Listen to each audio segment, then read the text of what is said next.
Hola, estamos en la sesión 5 de nuestro curso de probabilidad y estadística en nuestra licenciatura de Mercadotecnia. La clase pasada habíamos terminado y concluido con un ejercicio interesante en donde aplicábamos al mismo tiempo media y la estimación de la moda como formas de medida de tendencia central para un conjunto de datos agrupados. Como ustedes pueden ver en su pantalla, ese fue el ejercicio que realizamos, y en la realización de ese ejercicio pues habíamos determinado que la media no es otra cosa que la sumatoria de las frecuencias multiplicado por la marca de clase dividido para el número de datos. Y así habíamos estimado la media, ¿no? La sumatoria de la frecuencia multiplicada por la marca de clase dividido para el número de datos. Entonces, en la primera columna teníamos las clases, y esas clases van de 0 a 24.9, de 25 a 49.9, de 50 a 74.9, de 75 a 99.9 y de 100 a 124.9. Por otro lado tenemos las frecuencias, ¿no?, que sumaban 48, las marcas de clase, que es el punto medio de las clases, y multiplicábamos f por x, las frecuencias por la marca de clase, para obtener el valor de 2922.6 dividido para 48, que es el total del número de datos, del tamaño de la muestra de los datos agrupados, y así obteníamos una media de 60.89. Luego de eso estimamos la mediana. La mediana, pues ya sabemos, n, el número total de datos, más 1 dividido para 2, menos f, que son las frecuencias que están arriba de la clase mediana, no, la suma de las frecuencias que están arriba de la clase mediana, en este caso 18, más 1, todo eso dividido para 16, 16 es el valor de la frecuencia de la clase mediana, ¿verdad?, multiplicado por 25, que es la anchura de la clase, más el límite inferior del intervalo de la clase mediana, que es 50. Si realizábamos toda esa operación, teníamos el valor de 58.6. Aquí hay que tomar en cuenta que para determinar la clase mediana, sumábamos n más 1 dividido para 2, y la suma de n más 1 dividido para 2, entonces nos permitía determinar dónde estaba la clase mediana. Entonces, la mediana, ¿cómo la estimábamos? La mediana, ¿a qué era igual? La mediana era igual a qué, pues simplemente habíamos dicho que es n más 1 dividido para 2 menos f más 1, todo esto entre fm multiplicado por w más lm.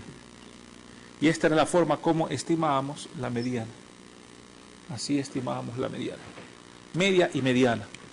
Finalmente, así como la clase pasada lo hicimos, calculamos y comparamos esos resultados y nos dimos cuenta que la mejor medida de tendencia central es la media, ya que está más cerca del centro de los datos. Y no solamente por eso, sino que después de que veamos un poco de desviación estándar y varianza, que son medidas de tendencia central, que son medidas de dispersión, la media, a través de la media se puede estimar medidas de dispersión, y las medidas de dispersión nos van a determinar la confiabilidad o no del cálculo de esa media para llegar a conclusiones de un conjunto de datos agrupados. Muy bien. Entonces, dentro de los objetivos que nosotros vamos a plantear en esta clase, los objetivos que vamos a plantear son los siguientes. Al término del tema, el alumno habrá comprendido las técnicas de medición de tendencia central y dispersión, como moda, que es la última técnica de tendencia central que nos falta, la desviación estándar y la varianza. Y estas técnicas de tendencia central, como moda, desviación estándar y varianza, nos van a ayudar a su correcta aplicación. Eso es como objetivo particular, ¿no? Y como objetivo específico podemos decir que el estudiante podrá aplicar los conceptos de moda, desviación estándar y varianza, tanto para datos agrupados como no agrupados.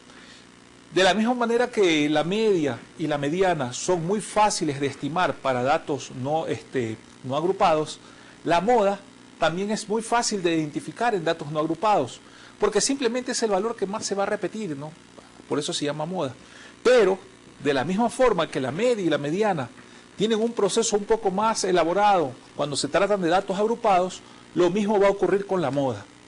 La moda también tiene un proceso de elaboración bastante interesante cuando se trata específicamente de datos agrupados. Cuando estimamos la desviación estándar y las varianzas, ambas medidas son medidas de dispersión. Y vamos a darnos cuenta cómo la varianza, la desviación estándar simplemente es la raíz cuadrada de la varianza, pero la importancia de la desviación estándar es que nos va a decir en promedio cuál es la variabilidad de los datos de su media en relación a todo el conjunto de datos que hemos tomado para poder estimar esa media. Mientras más pequeña es una desviación estándar, más confiable es la media. Mientras más grande es la desviación estándar o la varianza, menos confiable va a ser la media calculada. Comenzamos entonces esta clase, una vez que hemos hecho el repaso y que hemos determinado cuáles son los objetivos específicos y particulares. Empezamos esta clase definiendo qué es moda, para qué sirve la moda. La moda, al igual que la mediana y la media, es una medida de tendencia central. Diferente a la media, con más características similares a la mediana. Pero la moda es el valor, la característica que la diferencia tanto de la mediana como de la media. Acuérdense, ¿la moda qué es? La moda es el valor que más se repite en un conjunto de datos. Repito. La moda es el valor que más se repite en un conjunto de datos. La moda se puede estimar ya sea para datos agrupados como para datos no agrupados. Entonces, la moda se puede estimar para datos agrupados como datos no agrupados. Aquí tenemos un primer ejercicio, ¿no? El ejercicio 1. En el ejercicio 1 dice, determine la moda de los siguientes datos no agrupados, que son los viajes por entrega por día en un periodo de 20 días, ¿no? Entonces, en un periodo de 20 días se dio estas entregas, ¿no? En un día 0, en otro día 0, en el siguiente se dio una entrega, en el cuarto día otra entrega, en el quinto día 2 entregas, en el sexto día 2 entregas, en el séptimo 4, así sucesivamente, hasta que llegamos al día 20, en donde se hicieron 19 entregas, por decir algo. Pero es muy fácil aquí identificar en este conjunto de datos cuál es la moda. ¿Por qué? Porque como ya lo habíamos manifestado, la moda es el valor que más se repite cuando los datos no están agrupados, como lo vemos en el primer ejercicio que estamos realizando en esta sesión. Entonces, ¿cuál será el valor de la moda? En este caso, el valor de la moda es igual a 15. El valor de la moda, en este caso, es igual a 15. ¿Por qué? Porque la moda es el valor que más se repite. Entonces 15 tenemos que se repite en 3 ocasiones, 5 se repite en 2 ocasiones, 7 en 2, 6 en 2 ocasiones, 1 en 2 ocasiones, 2 en 2 ocasiones, 4 en 2 ocasiones. El valor que más se repite es el 15. El concepto de moda para datos no agrupados, ¿cuál es? Es el valor que más se repite. Fácilmente lo hemos identificado y ese valor es igual a 15. Entonces no hay ninguna complicación en el momento en que nosotros querramos estimar una medida de tendencia central llamada moda cuando los datos no son agrupados. En cambio, cuando la muestra es grande, cuando el tamaño de la muestra es muy grande, en ese caso ya el cálculo y la estimación de la moda es muy diferente. ¿Qué es lo que vamos a analizar a continuación? Antes de eso, vamos a primero aquí a borrar lo que hemos escrito.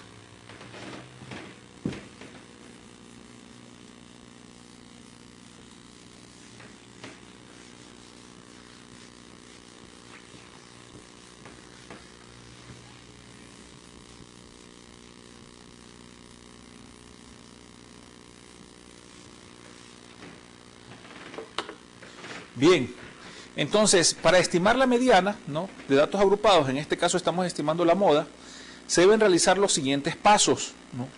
Ahí es moda. Primero, construir la distribución de frecuencias. Primero hay que construir la distribución de frecuencias. Tomamos los datos de un conjunto de información, construimos la distribución de frecuencias y después de construir la distribución de frecuencias, estimamos la moda. Entonces, ¿cómo calculamos la moda?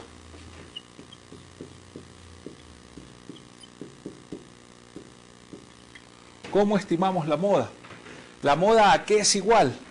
La moda es igual al límite inferior de la clase modal, el límite inferior de la clase modal, más, tenemos aquí un valor de D1 entre D1 más D2, ¿verdad? Multiplicado por W, que ya sabemos cuál es el valor de W, o qué valor toma W.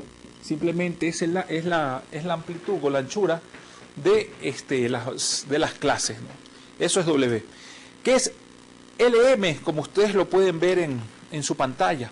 LM no es otra cosa que el límite inferior de la clase modal, que es D1. D1 es la frecuencia de clase modal menos la frecuencia de la clase que se encuentra inmediatamente por debajo de ella. Es decir, por debajo de ella significa los números que están, las frecuencias que están en clases inferiores, ¿no? O sea, de menor valor. ¿Qué es D2? Es la frecuencia de la clase modal menos la frecuencia de la clase que se encuentra inmediatamente por encima de ella. Y finalmente, ¿qué es W? Es el ancho del intervalo de la clase modal. Entonces, eso específicamente es la moda, ¿no? Repito, para estimar la moda se debe en primer lugar recopilar la información, tomar la muestra, ordenar la muestra, construir la distribución de frecuencias y finalmente estimar la moda. Y para calcular esa moda se utiliza la siguiente fórmula, ¿no? La moda, que es igual al límite inferior de la clase modal más D1, que es la diferencia del valor de la frecuencia de la clase modal, menos ¿qué? Menos la frecuencia inferior, ¿no? La frecuencia inferior, como lo dice aquí abajo, menos la frecuencia de la clase que se encuentra inmediatamente por debajo de ella. D2 es la frecuencia de la clase modal menos la frecuencia de la clase que se encuentra inmediatamente por encima de ella. ¿Y qué es W? Es el ancho del intervalo de la clase modal. Eso es específicamente la moda, ¿no? Bien, nosotros hemos estado resolviendo el ejercicio que ustedes tienen en su pantalla. A este ejercicio le hemos estimado tanto la media como también la mediana, y ahora vamos a estimarle esta nueva medida de tendencia central llamada moda, ¿no? Y ustedes, como pueden observar, ahí encontramos la distribución de frecuencias, donde da la siguiente distribución de frecuencias de los saldos promedios de los clientes en un banco, determinar la moda. En este caso ya sabemos que la moda es el valor que más se repite. Entonces, ¿cuál sería en este caso la clase modal? Si tenemos unas frecuencias que son 78, 123, 187, 82, 51, 47, 13, 9, 6, 4. Ya saben ustedes que la clase modal, ¿verdad?, es el valor de la frecuencia que más se repite. ¿Cuál es el valor que más se repite en este caso? El valor que más se repite es 187. Entonces aquí tenemos moda. Por un lugar moda, primer lugar moda. Moda. 187. ¿Cuál es el límite inferior de la clase modal? En ese caso, el límite inferior de la clase modal es 100. ¿Por qué? Porque es la tercera frecuencia, es la tercera clase donde se encuentra la frecuencia de mayor valor. El total de datos es 600. La primera clase tiene un valor de 78 para las frecuencias, es decir, hay 78 datos entre el intervalo 0 y 49.99. Existen 123 datos entre el intervalo 50 y 99.9. Existen 187 datos entre el intervalo 100 y 149.99, y así sucesivamente hasta que llegamos al último intervalo, donde existen 450 entre 450 y 499 datos, ¿verdad?, donde existen 4 valores. En ese intervalo, el total de valores, ¿cuánto es? El total de valores es 100. Las frecuencias, ¿cuánto es? Pues las frecuencias, la clase que tiene mayor frecuencia es la que está entre 100 y 149.99, y ese valor, ¿a cuánto equivale? Equivale a 187. Por lo tanto, D1, ¿a qué va a ser igual? D1 es específicamente la diferencia entre el valor modal, entre el valor de la clase modal, que es 187, y el valor de la frecuencia en su intervalo inferior, que en este caso sería 50 y 99.99. Entonces, 187 menos 123, como lo vemos a continuación, ¿verdad? ¿A qué es igual? 187 menos 123 es igual a 64. Tenemos que el valor aquí es igual a 64.